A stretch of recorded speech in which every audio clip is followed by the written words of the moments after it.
security of a nation. Let peace reign. On the news this afternoon, presidential election petition court moves to adopt written addresses. More comments trail President Tinubu's national broadcast. Organized labor to go ahead with protests despite promise of more palliatives. River State government assesses structures marked for demolition for Port Harcourt Ring Road project. NCC proposes reduction of time to block stolen SIM cards. And on the foreign scene, Burkina Faso, Mali back Niger Republic amidst ECOWAS sanction threat. I am Carl Orakwe with the news. The PDP presidential candidate in the last presidential election, Atiku Abubakar, is at the Presidential Election Petition Tribunal. This is as sitting resumed this morning for the adoption of the written addresses. His lead lawyer, Chris Uche, is also in court. And today's hearing majorly is for the parties to adopt all their various arguments which are already before the court. The court is expected to either fix a date for judgment or reserve judgment. Recall that the petitioners PDP and its candidate and Labour Party LP and its flag bearer Peter Obi are praying for the nullification of President Tinubu's victory in the February 25 poll. Moving on, Special Assistant on Public Communications to former Vice President Atiku Abubakar, Frank Shwaibu, has described President Bola Tinubu's national broadcast as uninspiring, deceptive and a complete waste of time. This is just as he noted that the speech was only done in order to convince the organized labor to shelve its planned nationwide strike slated for Wednesday. The Nigeria Labour Congress has criticized President Bola Tinubu's declaration that the review of minimum wage was imminent. The Congress, in the statement signed by the national president, Joe Ajero, noted that it was open knowledge that the review of minimum wage will commence in 2024 as stipulated by law. The Congress also stated that the Tinubu administration had failed to show cooperation and dialogue with members of organized labor. For this, Professor of Political Science and International Relations, Jidofo Adibe, says the president's national broadcast was short of a reconciliation message. It focused only on economy. I was expecting the first broadcast to be more about nation building, more about reconciliation, more about setting the tone, for reconciliation, if not going into properly the agenda of reconciliation. Because it is my considered view that these are very, very good, remarkable policy pronouncements. But unless you have a nation, people who are willing to work together, every solution you throw at a problem becomes part of the problem. On his part, Joseph Obele says he's surprised that President Tinubu's broadcast did not mention how the refineries will be fixed.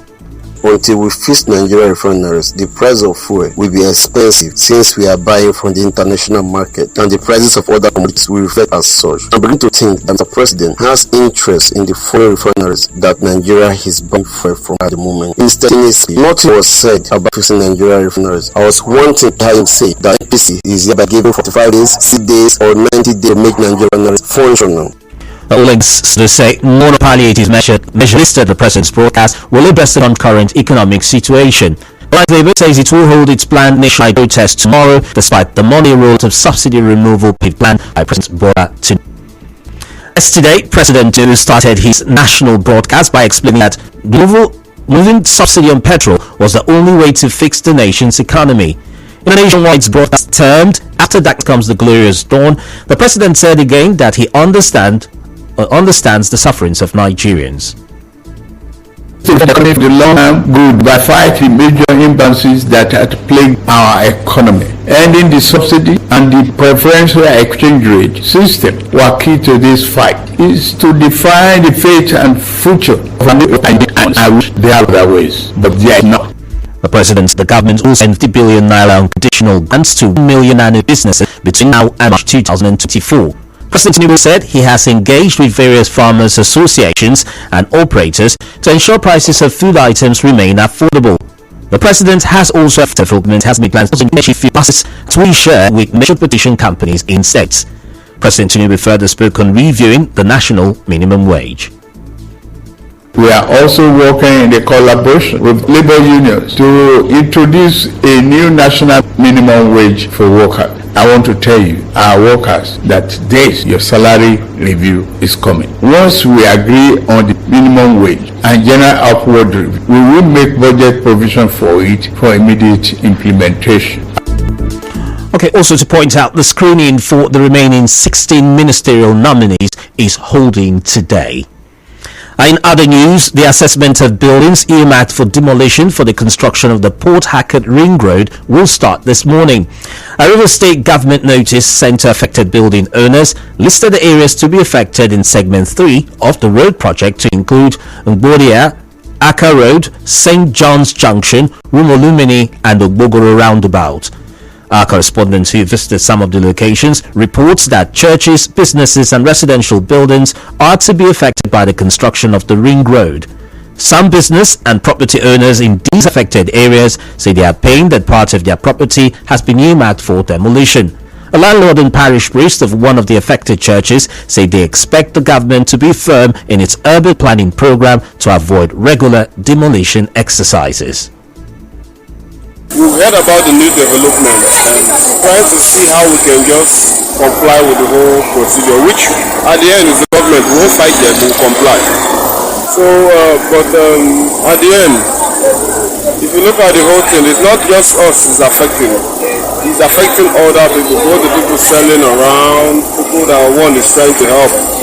They are feeding people, the poor masses. That's the most people that is going to be affected. Young journalists in Rivers State are being told to build their skills and capacity in the media so they can do their jobs better. Speaking at an ongoing 2-day workshop in Port Harcourt for selected campus journalists in Rivers State, the Executive Director of Africa Foundation for Young Media Professionals, Yinka Olaito, said there is a lot to do in the media industry, encouraging journalists to be open to learning and relearning. There's no way everybody can excel without passion in this field. We'll talk about the possibilities in journalism, but if you don't have passion, possibility will erode you. Passion will compel you to prepare and to be equipped for the opportunities that are there. Without passion, you are not going anywhere. On her part, the news manager Wazubia Info FM, Choma Ezinwafo, who was one of the facilitators, showed the participants how the 7 cardinal sins of lust, greed, gluttony, sloth, wrath, envy and pride provide a framework or approach to craft news stories that resonate with the audience on a deeper level, eliciting strong emotional responses and encouraging action. Your immediate environment holds the most impactful stories. It's not enough to understand your audience. It's not enough to know their needs and their interests. You need to tailor the story with what you want to understand about them to make your story impactful. Some participants spoke to our correspondent afterwards. I've learned about journalism, ethics and safety. I will apply it to my day-to-day life, practicing what I've learned. This has gotten them a very good knowledge about how to be a good journalist, the media aspects and the ethics of journalism. I learned that I should go out there and explore the world by being a game changer, narrative, telling different narratives of people whose voice I have not been heard. Still to come on the news this evening, NCC proposes reduction of time to block stolen SIM. Do stay tuned.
400 naira bread in Port Harcourt. This is after the new increase in the price of the popular food took effect yesterday. That the Master Bakers in River State, Giolu, said the price of bread was increased due to the high operational cost of running a bakery of the price increase. A pastry chef, Ifeazike, tells correspondent Constance Mega that some of them are still monitoring the market before they decide on the price adjustment. There will be a reaction from the market first now. Like today's market, many bakeries will not produce over the weekend. It's not say you're increasing to this. The next thing is, can the people buy at the new price? Are you to go back drawing board and see if maybe you should reduce the weight to make it viable?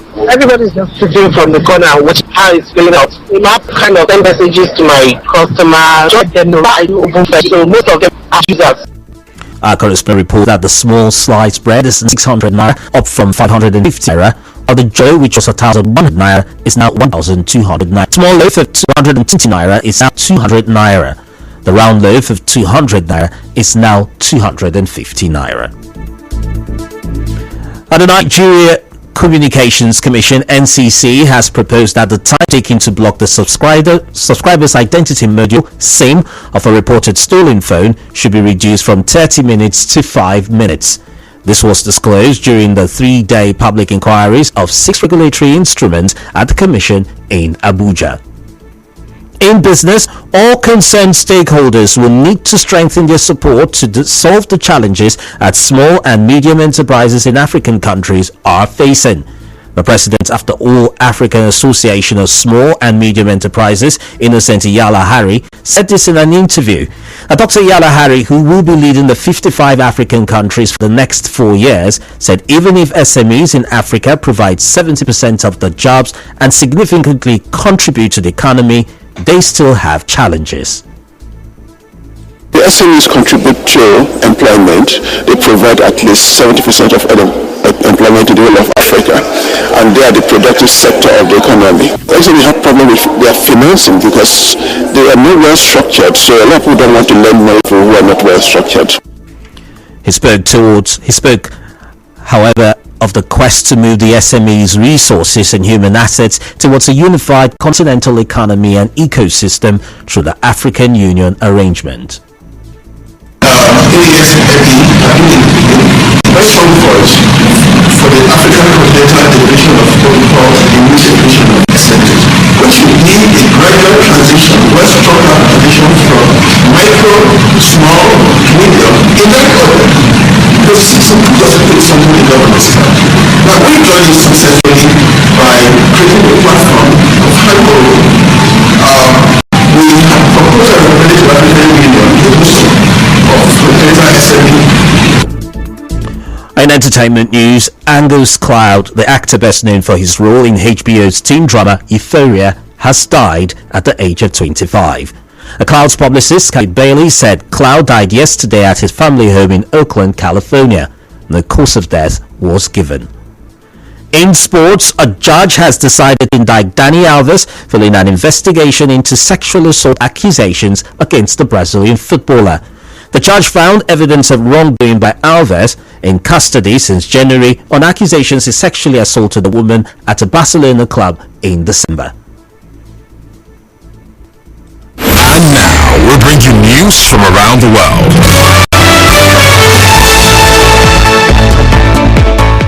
A junta-led Burkina Faso and Mali have warned that any military intervention in Niger to restore deposed President Mohamed Bazoum will be considered a declaration of war against their two countries.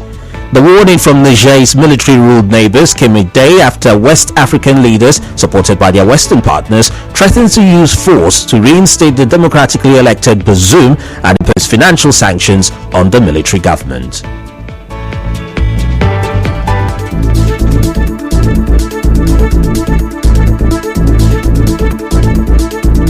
And that just about does it here on the news this afternoon. But before we go, let's have a quick look at the major stories. Earlier on, we told you the Presidential Election Petition Court has moved to adopt written addresses. You heard more comments are now trailing President Tinubu's national broadcast. Organised Labour is to go ahead with its protest despite promise of more palliatives. We told you the Rivers State government is to begin assessment of structures marked for demolition for Port Harcourt Ring Road project. You heard the NCC is proposing a reduction of time to blocking stolen SIM cards. From the foreign scene, you heard the Burkina Faso and Mali have backed Niger Republic amidst ECOWAS sanctions and threats. The news was edited by Onyekachi Musu. Cloudy weather is expected in Port Harcourt this afternoon. Do remember, peace is the path to the prosperity of the nation. Let peace reign. I am Carl Orakwe. Goodbye.